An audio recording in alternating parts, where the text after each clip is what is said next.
Meus irmãos, abra sua Bíblia rapidamente em Mateus. Eu não quero tomar muito tempo, mas eu quero que você abra em Mateus, no último capítulo de Mateus, no Mateus capítulo 28. Interessante que eu não falei nada com o irmão Orlando aqui, mas a nossa palavra encaixou, irmão Orlando. Glória a Deus, o Espírito Santo realmente trabalha em nosso meio. Mateus 28, os versículos 18 ao versículo 20, diz assim: E chegando-se Jesus, falou-lhes dizendo: É-me dado todo o poder no céu e na terra. Portanto, ide, ensinai todas as nações, batizando-as em nome do Pai e do Filho e do Espírito Santo, ensinando-as a guardar todas as coisas que eu vos tenho mandado, e eis que estou convosco todos os dias até a consumação dos séculos. Amém. Essas são palavras de Jesus para os seus discípulos. E costumeiramente conhecemos essa palavra e a palavra de Marcos 16:15 como a grande comissão. Ide por todo mundo, pregai o evangelho a toda criatura, quem for batizado, quem crer e for batizado será salvo, quem não crer será condenado. E estes sinais seguirão os que crerem. E Jesus dá uma lista de sinais: em meu nome expulsarão os demônios, falarão novas línguas, e se beberem alguma coisa mortífera não lhes fará dano algum, e porão as mãos sobre os enfermos e os curarão. Costumeiramente nós conhecemos por grande comissão, nós temos aqui na nossa parede escrito: ide, portanto, e fazei discípulos de todas as nações. E nós conhecemos muito bem essa palavra. Jesus, no final do seu ministério terreno, ensinou isso aos discípulos e ordenou aos discípulos que assim fosse feito. Portanto, foi dado uma ordem. Quando nós lemos os evangelhos, nós vamos ver a vida de Jesus, e depois Lucas vem escrevendo o seu segundo volume dos seus escritos, que ele escreveu Lucas, e depois ele vem e escreve o livro de Atos dos Apóstolos. Nós vamos ver Lucas logo no começo de Atos, falando com a mesma pessoa a quem ele havia escrito o Evangelho de Lucas, endereçando Atos à mesma pessoa. Se você nunca prestou atenção, Lucas escreve a alguém chamado Teófilo. Disse que era alguém, ou acha-se que era alguém muito importante, porque Lucas era médico e escreveu a ele, dizendo: fiz o primeiro tratado, falando da primeira carta, ou do primeiro evangelho que ele havia escrito, que é Lucas. E ele disse: ó Teófilo, acerca de tudo que Jesus começou, não só a fazer, mas a ensinar, até o dia em que foi recebido em cima, depois de ter dado mandamentos pelo Espírito Santo aos apóstolos que escolhera. Então Lucas, ele fala no seu primeiro livro de Lucas a Teófilo, ele escreve a Teófilo, e agora ele escreve Atos, dizendo aquilo que Jesus não só começou a fazer, mas a ensinar, e depois ele deu mandamentos aos seus apóstolos. A grande comissão é, se não o maior, um dos maiores mandamentos de Jesus. Pelo menos no que diz respeito à igreja, aos seus discípulos, é o maior dos mandamentos com relação a obras. Veja que eu estou falando aqui com relação a obras e não com relação a caráter, a amor a Deus, porque a Bíblia e Jesus nos ensina a amar a Deus sobre todas as coisas e ao seu próximo como a si mesmo, mas esse mandamento de ir por todo mundo está exatamente dentro do mandamento, ou do segundo grande mandamento, que é amar o próximo. E quando nós amamos a Deus e amamos ao próximo, nós cumprimos aquilo que Deus mandou, porque estamos amando o nosso próximo. Mas vamos lá. Atos dos Apóstolos começa então com os discípulos fazendo o que Jesus mandou. Em João, Jesus manda que os discípulos esperassem em Jerusalém, e até que eles recebessem o dom ou a virtude do Espírito Santo para que eles fossem testemunhas. E Jesus fala até que sejais cheios do poder de Deus. E Jesus já havia falado no capítulo 1 de Atos que esses homens seriam cheios da virtude, Atos 1 e 8, para que fossem testemunhas, e ser-me-eis testemunhas, tanto em Jerusalém, quanto na Judeia, e até os confins da terra. E ele inclui Judeia e Samaria ali. E aí, então os discípulos recebem o Espírito Santo em Atos 2, e nós vamos ver o discurso, o primeiro sermão de Pedro. Pedro prega aqueles homens que estavam em Jerusalém, e eles recebem ali Jesus. Um deles diz: olha, varões e irmãos, o que nós temos que fazer para sermos salvos? Pedro diz: arrependei-vos e receberão a virtude do Espírito Santo. O texto sagrado continua mostrando o que a igreja foi fazendo, e aí nós vamos ver lá no versículo 46 do capítulo 2 que eles perseveraram todos num comum acordo, eles perseveravam unânimes todos os dias no templo, partindo pão em casa. Então eles estavam no templo, em casa, eles estavam nas casas, comiam juntos com alegria e singeleza de coração, louvando a Deus e caindo na graça do povo. Era algo muito lindo, porque existia mesmo comunhão, existia mesmo amor. Foi isso que o irmão Orlando falou aqui hoje. É interessante como nós chegamos aqui e vemos as pessoas, se você não começar o culto não começa. Está todo mundo conversando, está todo mundo alegre. Quando acaba o culto, se eu não apagar as luzes e falar vamos dormir que as visitas querem ir embora, ninguém vai embora, né? Então, a gente vê essa comunhão nas segundas-feiras, nos cultos de oração nas casas, nas quartas-feiras aqui. Deus tem nos levado a esta comunhão. E aí, todos os dias, a Bíblia diz que acrescentava o Senhor à igreja aqueles que se haviam de salvar. Todos os dias acrescentava-se à igreja. Nós vamos ver que a igreja em Jerusalém cresceu muito, ficou muito bonita. Casa em casa, o povo ia. No capítulo de número 6, começa então o problema. 6, 7, nós vamos ver o início da perseguição à igreja. A igreja começou muito bem, muito boa. Alguns anos se passaram e estava tudo muito bom, porque era muito bonito viver em família, era muito bom. Aqueles que chegavam já logo se encaixavam na família, e eles começaram a fazer cultos em casas, porque não tinham igrejas como nós temos hoje, tinha um só templo, e eles já começaram a não poder mais estar no templo. A história diz que eles não podiam mais estar no templo, então era de casa em casa, e comiam junto, e partiam o pão junto, e ali cantavam, ali oravam, ali alguém dava uma palavra, e foi assim muito bonito até que começou a perseguição. Estevão se torna o primeiro mártir, e a Bíblia diz que houve uma grande perseguição e o povo foi espalhado, o povo fugiu, os crentes fugiram. Esse foi o plano de Deus para que a igreja crescesse, para que a igreja expandisse, porque Jesus disse: ser-me-eis testemunha em Jerusalém, e pararam ali. A Samaria, a Judeia e até os confins da terra nunca teria sido alcançado se Jesus não tivesse, ou se o Espírito Santo não tivesse promovido uma perseguição, ou permitido uma perseguição na igreja.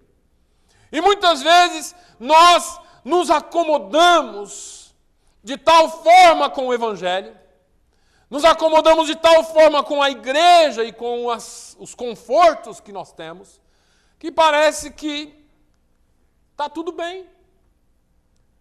Essa daqui é a nossa Jerusalém. E se fôssemos dizer assim, talvez nem a nossa Jerusalém nós não ganhamos ainda. Então não há motivo para estarmos confortáveis. Eu quero falar nessa manhã um pouquinho sobre evangelização. Porque o evangelismo, a evangelização, o ato de evangelizar é a missão da igreja. A igreja não foi chamada para se reunir aos domingos, fazer cultos alegres, adorar a Deus somente, depois ir para casa e viver a sua vida no dia a dia.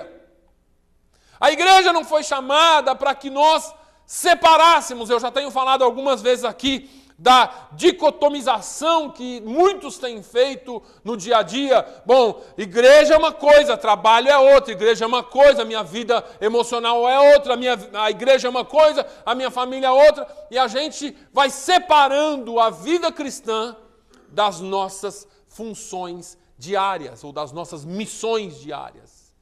E aí, lá no meu trabalho não tem problema, olha, não misture trabalho com igreja, pelo amor de Deus, como se isso fosse possível.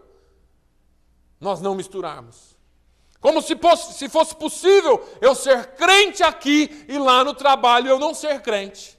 Como se fosse possível eu ser cristão aqui e lá em casa eu não ser cristão. Como se fosse possível eu dar um testemunho de crente aqui, mas lá fora o meu caráter não vale muita coisa. Nós precisamos, sim, sermos crentes de verdade. Paulo chama a atenção da igreja e diz assim, olha, está na hora de vocês se despojarem do velho homem e se vestir do novo homem. A igreja de Deus só vai impactar o mundo quando nós formos verdadeiros cristãos lá fora. Jesus chama a igreja, chama os seus discípulos e disse, recebereis poder, virtude do Espírito Santo e ser-me-eis testemunhas. O grande problema da igreja, o nosso grande problema, é que nós estamos vivendo um tempo sem poder. Pastor Ronald falou aqui de manhã de uma igreja sem poder, uma igreja sem fé, uma igreja acostumada com pequenas reuniões como esta. Uma igreja onde se reunir está bom. Mas o que é que fazia a diferença da igreja? O que é que fez expandir a igreja? Perdemos a fé. Dizemos que temos fé, mas somos como o pai do garoto lunático em Marcos 9, quando Jesus chega e fala assim, o que está acontecendo aqui, nesse burburinho aqui? Não, é que o meu filho, Senhor, ele tem um problema, ele tem um espírito imundo, e o espírito é suicida.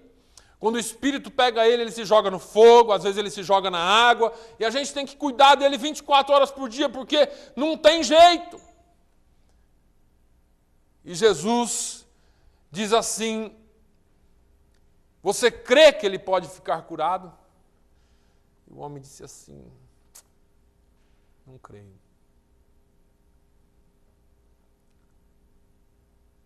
E Jesus disse, olha, tudo é possível ao que crê. E aí ele fala assim, eu creio, mas ajuda-me na minha incredulidade. Assim está a igreja do Senhor. O fulano está doente, pastor, vamos orar por ele, vamos orar. Mas a gente já ora não crendo que vai dar certo. A gente vive há tanto tempo com o problema. Parece que o negócio é tão sério que nem Deus resolve. Nós estamos que nem as irmãs de Lázaro. Não, Jesus, não. Já tem 4 dias. Está cheirando mal. O negócio já tomou uma proporção e já está há tanto tempo ali que nem Jesus dá jeito.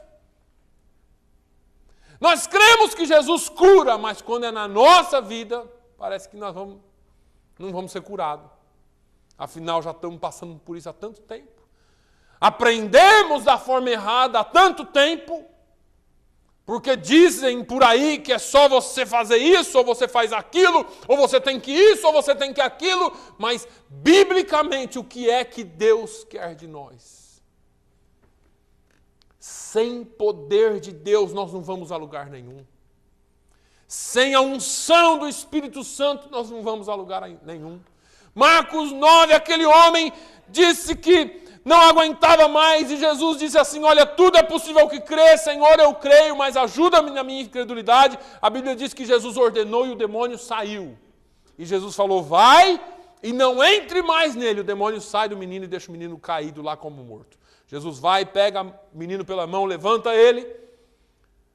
E aí os discípulos que tinham tentado, veja que os discípulos de Jesus estavam lá, tudo para expulsar e não tinha conseguido. Eles chegam em casa assim, acho que eles foram cochichando no meio do caminho.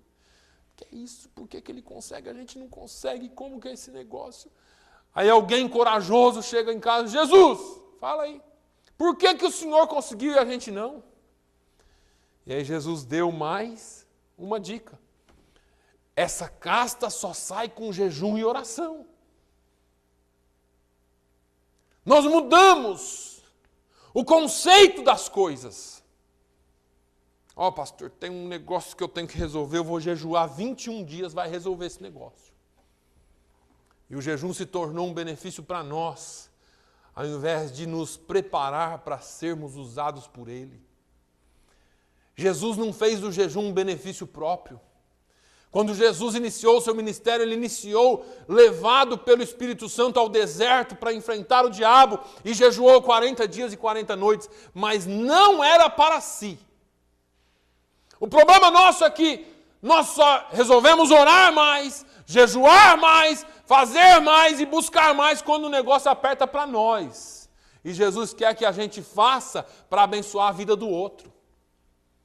Você deveria jejuar mais, eu deveria jejuar mais, nós deveríamos orar mais e buscar mais, sim, para a salvação de almas, porque a gente acha que orar segunda-feira à noite e um dos nossos propósitos é oração por salvação de almas, tá bom demais, a gente já está orando uma vez por semana. Para que eu preciso orar mais para Jesus salvar? A gente já ora 25 minutos na segunda-feira, pastor, olha só, rapaz. Que milagre, estamos orando 25 minutos, meia hora segunda-feira à noite. Eu não estou criticando, eu só estou dizendo que o Senhor quer mais de nós se nós realmente amamos o mundo aí fora. Se nós realmente queremos pregar esse evangelho. Se nós realmente queremos ver essa cidade transformada, se nós realmente queremos ver a coisa mudada, não é jejuar porque eu preciso de um emprego novo, é jejuar porque eu quero que o Senhor me use para ganhar muitas almas. Aleluia. Não é orar porque eu quero ser curado, eu preciso de uma cura, é orar porque quando eu me deparar com alguém que precisa de uma cura, eu vou estender as minhas mãos e estes sinais seguirão aos que crerem. Nós perdemos o foco. As nossas orações são egoístas, as nossas consagrações são egocêntricas. Nós precisamos mais pelo próximo e menos por nós mesmos. Porque o Senhor disse: eu não te desampararei e nem te deixarei. Quando você amar o seu próximo, Deus levanta alguém para amar você. Quando você orar pelo seu próximo, Deus levanta um exército para orar por você. Nós nos perdemos nesse negócio. O evangelismo é algo que só dá para ser feito na ação do Espírito Santo e debaixo da unção do Espírito Santo. O evangelismo é a mensagem que alcança os perdidos. É a mensagem que transformou o mundo, irmãos. É a mensagem que transformou o mundo. Nós estivemos ontem numa reunião em Medford e nessa reunião eu fiquei de boca aberta, porque mais de 2 bilhões de muçulmanos nunca ouviram falar de Jesus. Fala, como não, pastor? Jesus é o cara mais conhecido, né? Se a gente fosse falar assim. É a pessoa mais conhecida no universo. Mas mais de 2 bilhões de muçulmanos nunca ouviram falar de Jesus. E o pastor fez uma analogia muito interessante, porque ele fez até uma brincadeira, ele falou, quem era Trifosa? Quem sabe quem é Trifosa? Não sabe quem é Trifosa? Não sabe, né? A gente já pode ter até ouvido falar, né, da pessoa na Bíblia. É bíblico, está na Bíblia. Mas você ouviu, mas não sabe quem é, não faz nem ideia, porque não foi alguém assim de peso, né? A gente pensa assim, né? Assim são os muçulmanos que não ouviram falar de Jesus. Sabe que existe, mas não faz nenhuma diferença para eles, não é nenhum peso. 37 mil muçulmanos morrem por dia. vão para o paraíso deles todo dia. E a gente sabe qual que é o paraíso. E aí? O que nós estamos fazendo? Nós oramos por salvação de almas. Esses dias nós fomos aqui com um grupo fazer uma brincadeira ali, e a gente estava aguardando alguns irmãos chegarem, e começaram a sair alguns muçulmanos de dentro de uma mesquita que eu nem sabia que existia. Eles reúnem-se em um lugar aí, começaram a sair, e nós temos algumas aqui, se você quiser. Ah, pastor, mas Deus não me chamou para evangelizar esse povo, não, tem que estar preparado. Tem que estar preparado, nós vamos preparar para evangelizar pessoas, vidas. O que acontece é que nós fomos alcançados um dia pela mensagem do Evangelho. E muitas vezes nós não estamos fazendo aquilo que só nós podemos desempenhar. Você e eu precisamos entender que a igreja só se caracteriza como igreja se ela cumprir a ordem de Jesus. Qualquer outro ou qualquer outra coisa que façamos e não cumpramos o ID, nós não estamos nos caracterizando como igreja.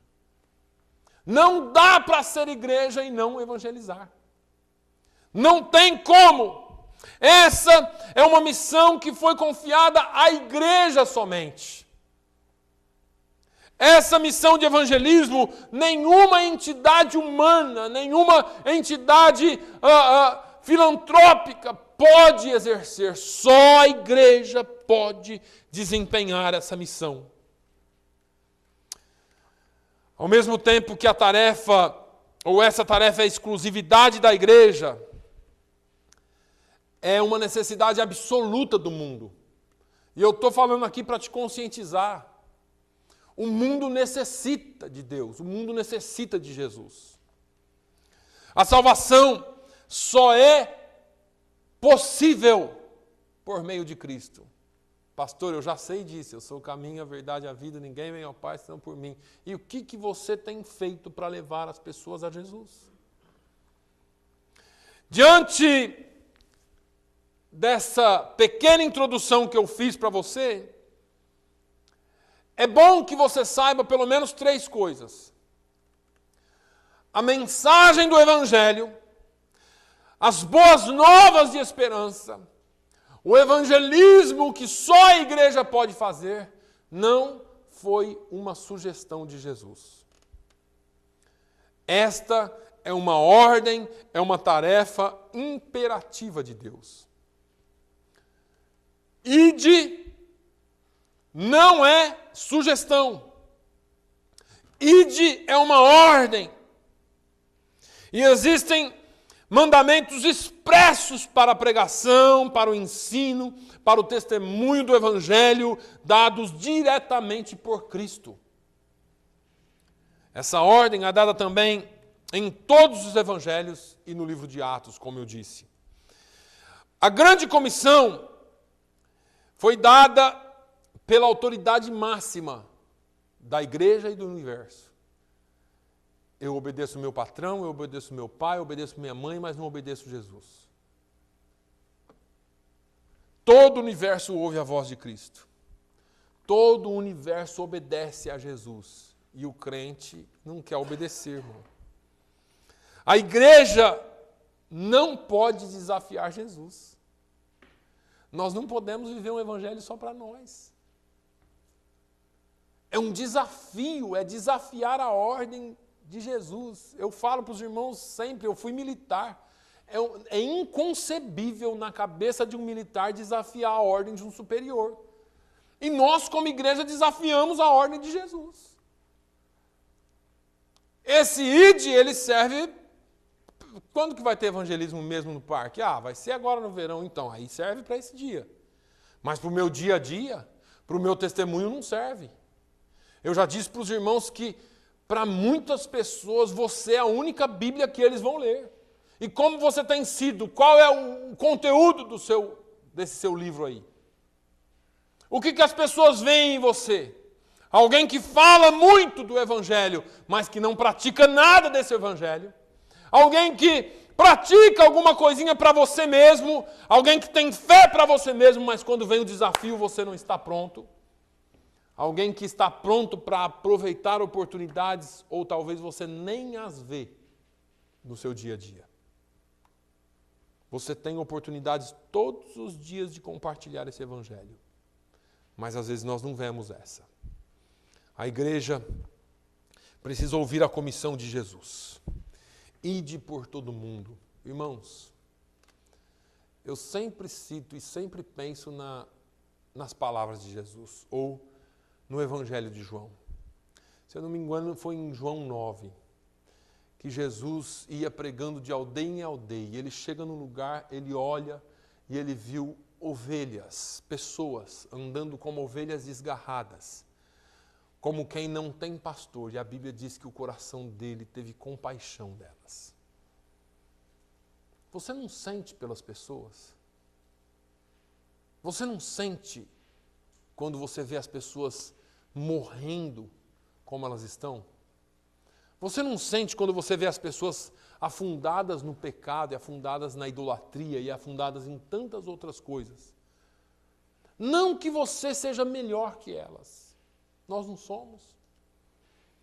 Mas nós somos alcançados pela graça, pela misericórdia de Deus. Um dia o Senhor nos achou, nos encontrou, e Deus quer que você seja esse instrumento na vida de outras pessoas aí fora. Um dia alguém falou de Jesus para você e não teve vergonha disso. E você chegou aqui.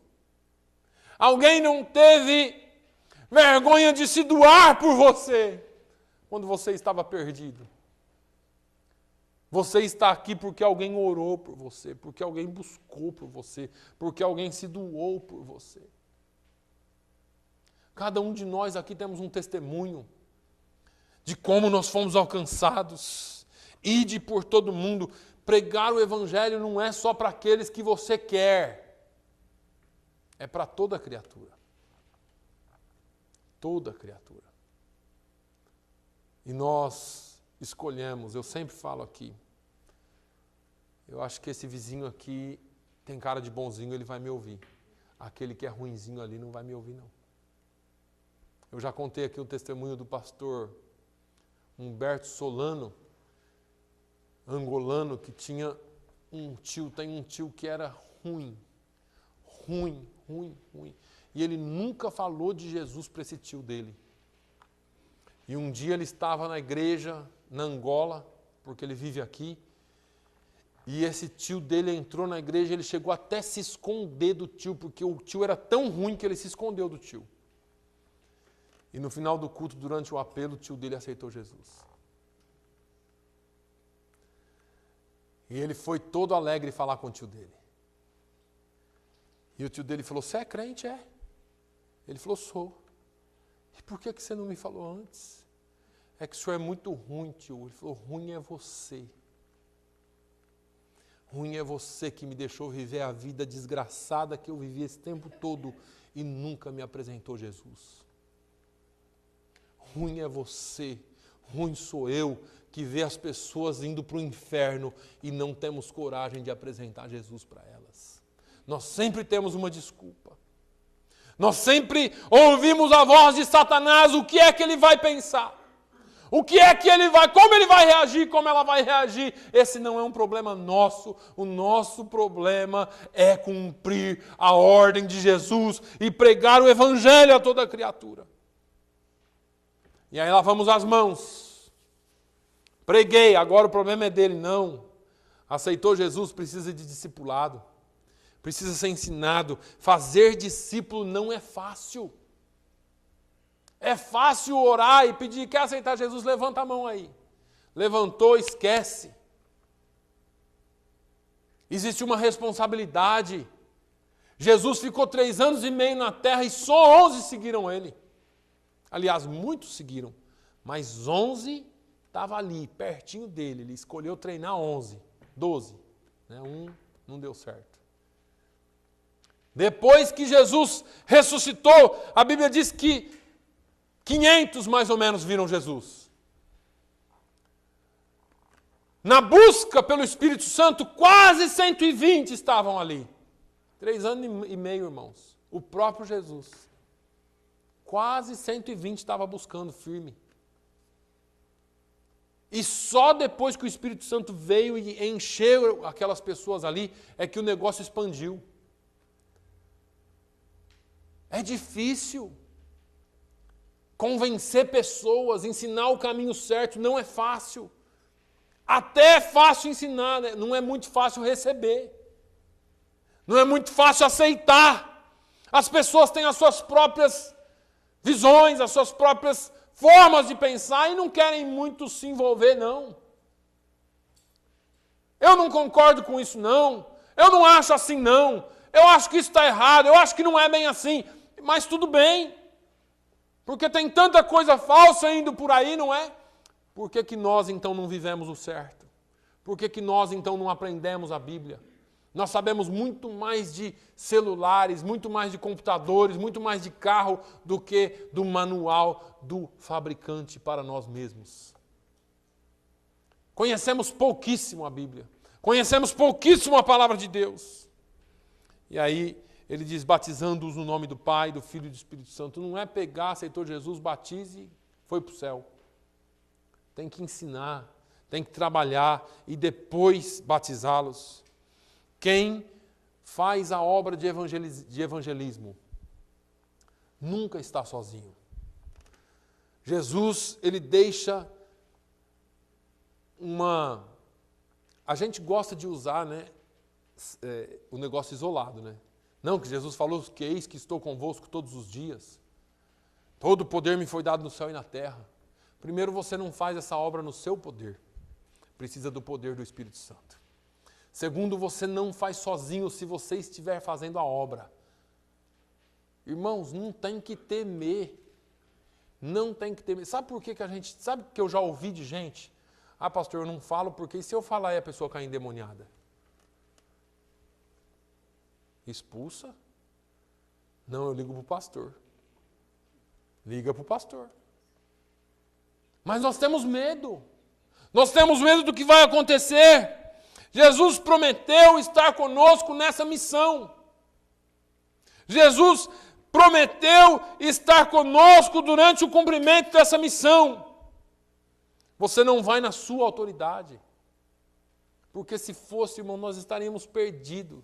E eu acho que é exatamente isso que está acontecendo. Eu acho que é exatamente isso que a igreja sofre hoje. A igreja não ganha mais almas para Jesus porque nós vamos na nossa autoridade. Nós vamos naquilo que nós oferecemos, naquilo que nós sabemos, mas nós sabemos muito pouco e oferecemos muito pouco. A igreja começou a fazer um rebuliço, porque vem Pedro e João andando para a porta do templo, e o sujeito aleijado com a mão estendida pedindo esmola. E Pedro e João olham para ele e dizem assim, olha, nós não temos ouro nem prata, mas o que temos te damos. Levante e anda no nome de Jesus. Ah, isso a gente não vê mais. E não vê mesmo. Não vê mesmo. Você falar para mim, pastor, 20 anos atrás eu vi um paralítico andar. Tá bom. E hoje, o que você viu acontecer? E ontem, o que nós vimos acontecer? Quanto tempo faz que nós não vemos um endemoniado sendo liberto? Não tem endemoniado mais, né? Está tudo em outro país, que aqui não tem endemoniado.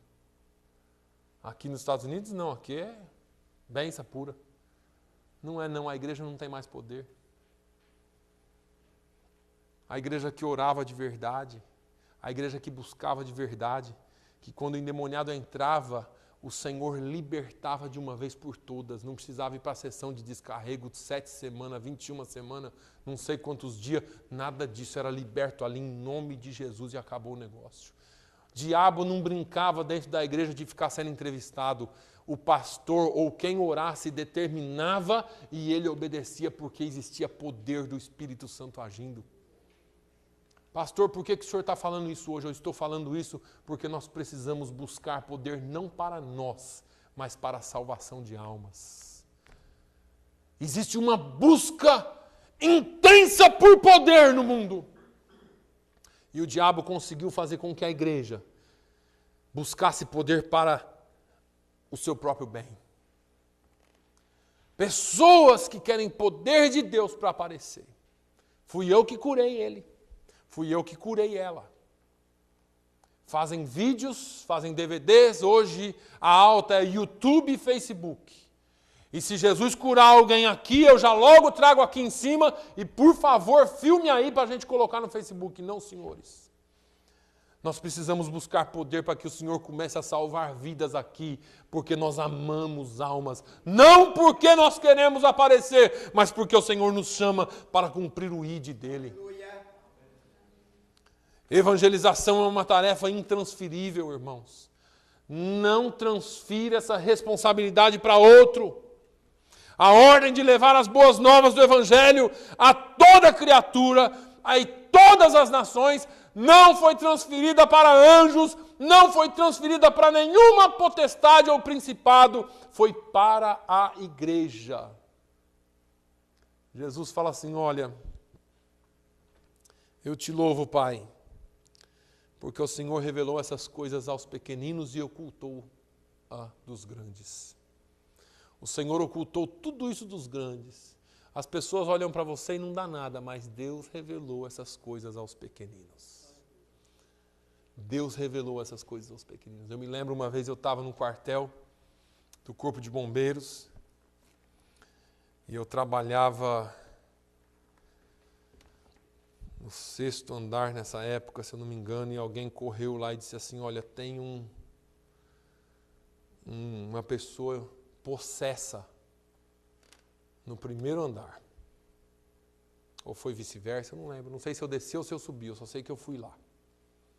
E quando eu entrei no alojamento dessa pessoa, o bicho já gritou de lá de dentro, que me conhecia. E eu fui e repreendi, e ele foi liberto. E eu fico pensando, o que foi que levou essas pessoas a me procurarem? Porque eu não estava no mesmo escalão. Era alguém muito superior a mim, que mexia com alguma coisa que eu vim saber depois. Por que não chamaram alguém da mesma patente? Por que não chamaram alguém que fosse superior a ele? Quem sabe o demônio obedecesse, porque, afinal de contas, era alguém que estava possesso, mas com uma patente muito boa. Por que chamaram um soldado para fazer isso? Porque essas coisas foi entregue à igreja. Não importa se você é o que limpa o chão ou o que assina os maiores documentos da empresa. O que importa é que você é igreja e Deus te chamou para ser igreja. Nós não podemos, irmãos, deixar que essa tarefa escape das nossas mãos. A igreja recebeu essa autoridade. A igreja é o método de Deus para alcançar o mundo. Deus não vai agir de outra forma. É por mim e por você. Se nos omitirmos, nós seremos culpados. Nós não podemos omitir veja bem, todo alcançado. Você foi alcançado um dia, você é enviado. Todo alcançado é um enviado. Todo crente é um missionário. Nós precisamos ajudar um missionário tal, nós precisamos isso com um missionário tal, precisamos. Mas você é um missionário. A sua vida está em missão. Toda igreja é uma agência evangelizadora. A igreja só tem 2 opções. Eu estou quase acabando. Ou a igreja é um corpo missionário, ou a igreja é um campo missionário. O que nós somos? Nós precisamos ser evangelizados ou nós somos evangelizadores? Você tem que entender isso.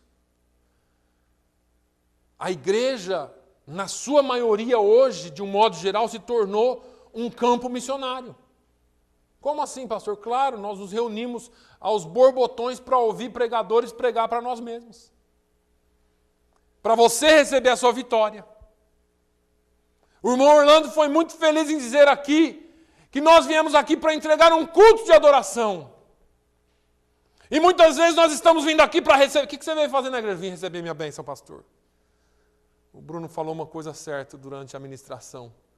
Nós viemos aqui entregar o nosso louvor a Ele. Nós viemos aqui entregar a nossa adoração a Ele. E enquanto nós entregamos a nossa adoração a Ele, Ele é misericordioso e Ele nos alcança. Se você conseguir fazer com que a presença de Deus esteja no nosso meio, você sai daqui abençoado. Você não precisa pedir bênção. A palavra de Deus diz que as bênçãos nos acompanharão. Você é alguém que carrega as bênçãos em si, por ser igreja do Senhor. Nós não podemos ficar pedindo só para nós. Vai ter um vigilhão lá, vamos, pastor, no vigilhão, porque ali o Senhor vai nos abençoar, a nossa vitória, receba, receba. Amém, irmão, é muito bonito, é muito gostoso, mexe com a emoção, mas o que é que isso faz de transformação em mim? Ou o que é que isso provoca em mim para que eu seja um agente missionário lá fora? Porque muitos saem dali e não mudam nada. Aliás, alguns continuam a mesma coisa ou até pioram. Sabe por quê? Porque se do jeito que eu estou, eu vou lá e Deus me abençoa, para que eu vou mudar? O problema é que nós focamos a nossa vida no sentir. E eu acho que nós podemos sentir. Mas muito mais do que sentir, nós temos que buscar o poder de Deus. Não um poder que só dá arrepio, um poder que só faz chorar, um poder que só faz você estremelicar. Não, senhores, nós precisamos de um poder que nos faça agir como os apóstolos agiam. Eu não leio na Bíblia Paulo descendo do prédio para socorrer Eutico, que havia caído pela janela e tinha morrido lá embaixo. E chegou e todo mundo falou, está morto. Paulo falou, peraí, deixa eu ver aqui se está morto mesmo. Paulo, eu se fosse você não tocava nele, está morto. Paulo foi lá, olhou e falou, tem vida. Como tem vida, rapaz? Está morto. Tem vida. Orou por ele e o menino ressuscitou. Mas eu não vi Paulo rodopiando. Eu não vi Paulo pulando, nem sapateando, nem recebendo raio do céu. Eu vejo alguém equilibrado que ora e que Deus faz, porque o poder de Deus não precisa de muita coisa. O poder de Deus é, eu não tenho prata nem ouro, mas pegar na mão assim e falar, levante e anda em nome de Jesus. Eu não preciso fazer muita coisa para isso, eu preciso ter poder de Deus, de verdade na minha vida. De verdade. Não é um poder que mexe só com a sua emoção, com palavras e chavões. Não é um poder que mexe com você por causa de alguma técnica que eu aprendi, não. É um poder que emana do próprio trono de Deus e alcança o seu povo. A igreja precisa entender que essa tarefa não pode ser adiada. Nós começamos as nossas orações, salva a alma, Jesus salva a alma, traz vida, traz alma. E aí? Cadê as almas? Cadê as almas? O Senhor tem trazido algumas pessoas. E é muito bom. Mas está bom? Está bom assim? Essa tarefa não pode ser adiada, ela tem que ser diária e todo dia, toda hora, todo minuto. Hoje é dia de salvação. Hoje. É hoje que eu tenho que oferecer Jesus. É hoje que eu tenho que alcançar alguém.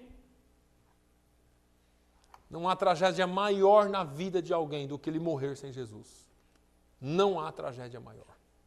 Não há ingratidão mais profunda do que alguém ter encontrado a água viva, o pão da vida, a salvação, o caminho, o leão da tribo de Judá, e não oferecer para quem está morrendo sedento e faminto.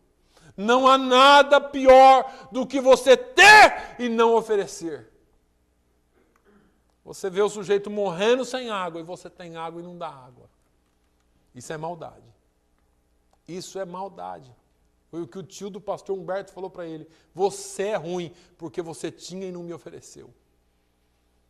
Você tem. E você tem oferecido? A evangelização não é apenas a mensagem mais importante. É também a mensagem mais urgente. Isso urge. Nós estamos vivendo, irmãos, em tempos de urgência. Precisamos pregar já, falar já, alcançar já. Não pode ser deixado para depois. É agora. Os crentes de Jerusalém tentaram deixar para depois. E aí, o que veio? Perseguição. E alguns pastores concordam, nós estamos esperando chegar o tempo de perseguição para fazer alguma coisa. O Senhor nos trouxe em tempo de paz. Vivemos em tempo de liberdade. Podemos fazer muita coisa ainda e quando não puder mais. Ah, pastor, isso não vai acontecer aqui não. Não sei. Não sei. Porque se chegar a acontecer, muitos vão deixar o caminho. Porque não tinham o poder do Espírito Santo para enfrentar. Não tinham o poder do Espírito Santo para enfrentar. É tempo, irmãos, de nós entendermos essa verdade. Eu vou falar um pouquinho mais disso domingo que vem. Ou não. Vou ver se o pregador convidado prega. Mas pense nisso. Não deixemos para amanhã. Todos nós temos oportunidades de falar de Jesus em todo o tempo. É aquele seu amigo, é aquela sua amiga que está passando por um problema. Usa as oportunidades. Ofereça um Jesus que realmente faz, não só da boca para fora. Se você não tem fé, peça a Deus fé. Peça ao Senhor. Faça como aquele homem, Senhor, me ajuda na minha pouca fé. Mas peça a Deus para Ele te usar. Para Ele usar você nesse trabalho de evangelismo. Nas nossas orações, vamos orar pelos perdidos. Não só como mais um ponto de oração que o pastor pediu, mas vamos orar para que o Senhor realmente salve essa cidade. Salve almas para Ele aqui. O Senhor vai fazer grandes coisas. Nós estamos e precisamos viver um tempo de poder. E nós vamos buscar para que isso aconteça. E eu convido você para que me acompanhe. Porque não importa o que vão falar. A missão foi dada pelo nosso comandante. Eu gostava quando a gente cantava, o nosso general é Cristo. Mas a gente vive desobedecendo o general. Já era para estar todo mundo preso. Vamos ficar atento, vamos buscar ao Senhor para que Ele nos encha. Vamos fazer como aquele 120 ou quase 120. Pedir para que Ele nos encha de poder. Pedir para que Ele nos encha com a graça dEle, com o poder do céu. E assim nós seremos igreja como Ele nos chama a ser. Fique de pé, por favor. Vai cantar aí.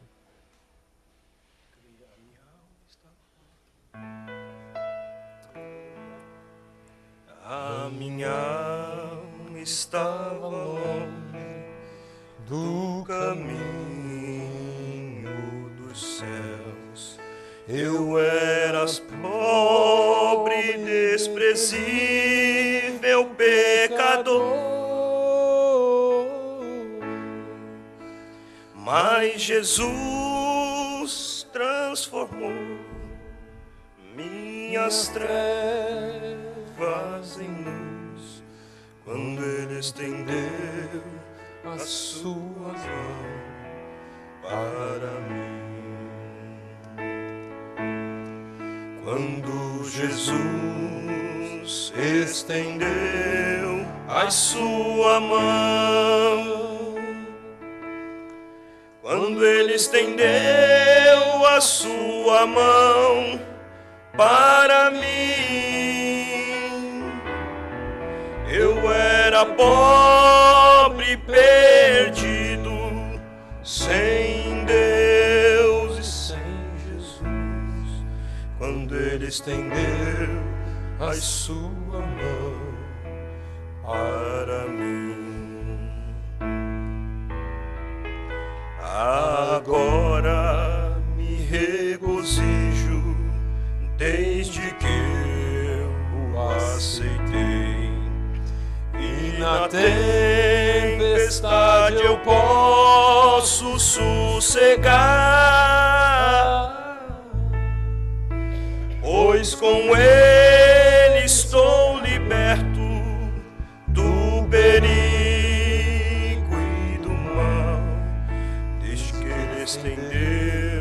faz sua mão para Aleluia. Aleluia. Jesus. Estendeu a sua mão. Aleluia. Fale com Deus. Quando ele estendeu Fale com o Senhor nessa hora. a sua mão Um dia Ele estendeu a sua mão e tocou na sua vida, transformou o seu viver, tirou o seu pecado.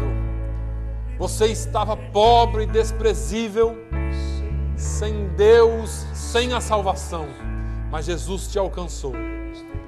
Que você possa orar e pedir para ser um canal de bênçãos para outras vidas. Quando Jesus estendeu a sua mão,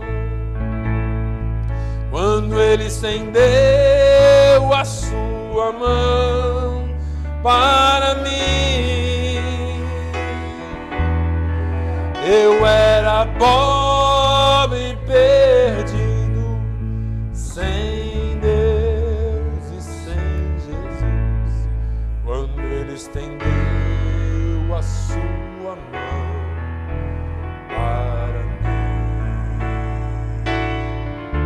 Pai, nós te louvamos, nós te bendizemos, ó Deus, porque o Senhor um dia nos amou, o Senhor nos alcançou e o Senhor nos trouxe até a tua presença.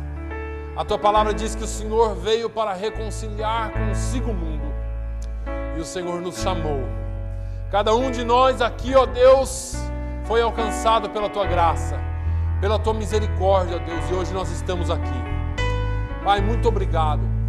Agora, Senhor, nós queremos te pedir que o Senhor nos use, que o Senhor trabalhe em nós e encha-nos com a tua graça, com o teu poder, para que alcancemos a outros também.